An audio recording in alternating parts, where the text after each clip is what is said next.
Today, islands have become such sought-after destinations for vacationers that the term island getaway conjures up images of golden beaches, turquoise waters, and tropical breezes. But not all islands are created equal when it comes to appeal. For most, the dream of an island getaway involves sun-soaked shores, crystal clear waves, and maybe a drink with a little umbrella. That's why Europe, with its ancient castles and temperate climate, doesn't often come to mind when we think of island paradises. Ironically, millions of years ago, during the Cretaceous period, Europe wasn't just warmer, it was unrecognizable.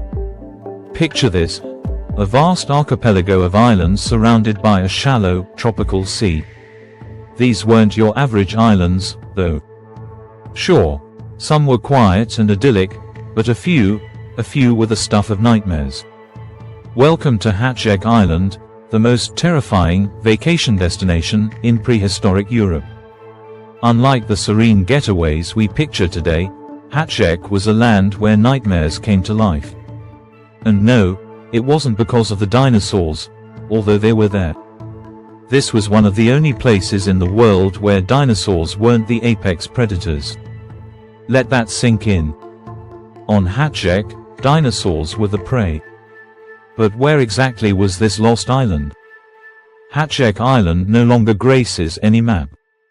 Today, the only remnants of its existence are a few rocky formations around modern-day Hatzeg, Romania.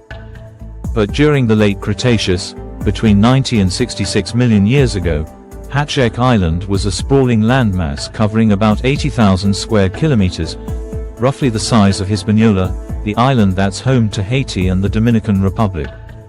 Geologists believe it was located just above the equatorial belt, in a spot that would place it near modern-day Algeria. However, it was surrounded by other European landmasses like Iberia, Ireland, Sardinia, and parts of what are now Ukraine and Austria. Despite its connections to Europe, Hatzeg was completely isolated by the Tethys Sea, with at least 200 kilometers, 120 miles, of open water separating it from the nearest mainland. This isolation created a unique and bizarre ecosystem, one that gave birth to evolutionary marvels and monstrosities. If you had been stranded on Hatzeg Island in its early days, it might have seemed like a paradise. The fauna was sparse, with small lizards, sea turtles, and a few harmless dinosaurs making up the local wildlife. But as time went on, things began to change. Dinosaurs, pterosaurs, and other creatures began finding their way to the island, turning it into a realm of unusual adaptations. The first thing you'd notice: everything was the wrong size. Dinosaurs here were dwarfed compared to their mainland cousins, while certain predators seemed to have ballooned to terrifying proportions. This phenomenon, known as insular dwarfism and gigantism, occurred due to the island's limited resources and lack of competition. On Hatzeg, the largest and most fearsome predators weren't dinosaurs but pterosaurs, giant flying reptiles that ruled the skies and the land below. The smallest known pterosaur on the island was Urasdarcho, with a wingspan of about 3 meters, 10 feet. While impressive, it wasn't much of a threat to larger animals, as it likely hunted amphibians and small reptiles. However, as you moved up the food chain, things got considerably scarier. Enter Alydar Draco, a true terror with a wingspan of 7 meters, 23 feet, greater than that of the largest birds alive today. Standing tall enough to peer over a human's head, Alydar Draco was a terrestrial stalker, preferring to hunt on foot. With a skull built for powerful bites and a beak designed to stab or crush prey, it wasn't picky about its meals. Juvenile dinosaurs, small reptiles, and even other pterosaurs were all fair game. But even Alydar Draco paled in comparison to the true king of Hatzeg, Hatzegopteryx. This monstrosity wasn't just big, it was record-breaking. With a wingspan of 12 meters, 39 feet, Hatzegopteryx was the largest known flying creature to ever exist, rivaling the size of a modern F-35 fighter jet.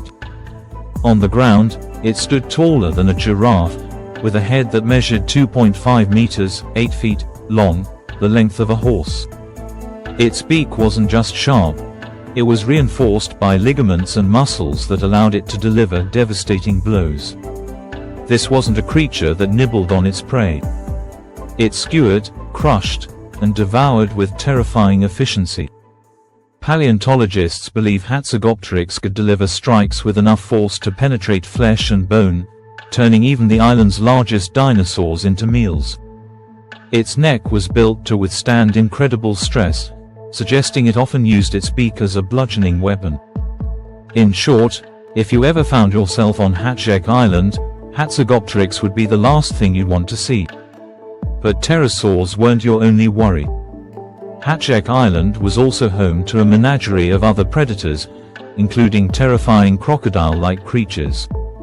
One genus, Allodaposuchus, grew to about 3 meters, 10 feet, in length and weighed over 100 kilograms, 220 pounds. These semi-aquatic hunters lurked in rivers and lakes, ambushing thirsty animals with powerful jaws.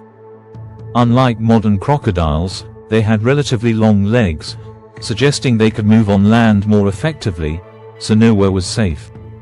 Snakes also slithered through the island's underbrush.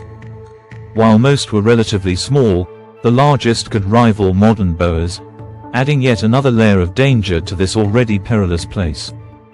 What made Hatzeg Island so uniquely terrifying wasn't just the creatures themselves but the way they evolved to dominate their environment. The limited resources forced dinosaurs to shrink and predators to innovate. Pterosaurs, which were often secondary predators elsewhere, became the apex hunters here. Crocodilians, typically relegated to aquatic ambushes, ventured onto land. Hatzeg Island was a perfect storm of isolation, evolution, and terror, a true nightmare disguised as paradise.